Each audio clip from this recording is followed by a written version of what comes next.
Treniņu nometnē mēs piedalāmies, trenēties mums ir, kur inventāri mums, es neteiktu, ka tā, ka mums nav, droši vien, kā es saku, varētu būt vienmēr kaut kas labāks.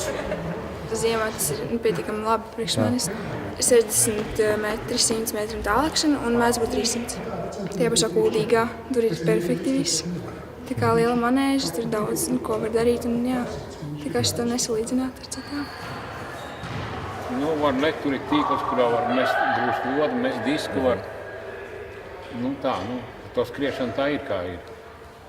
Jo ātrāk skrien, jo mazāk viņi paliek. Iesācējums zināmam līmenim ir pietiekami. Vienu brīdi mums tīri labi treniņu apstākļi, jo bija vecā manēža, tur bija 140 metru aplis, kaut arī gumijas segumi, plātnes, bet priekš tiem laikiem, var teikt, bija pietiekams labs. Viņi savu mūžu nokalpo, viņi nojauks. Reizēm pa 3 treneriem ir iekšā, kad tā ir. Viens otram traucē, varētu teikt.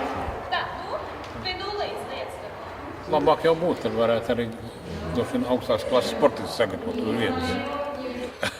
Tur vajadzīga normāla manēža.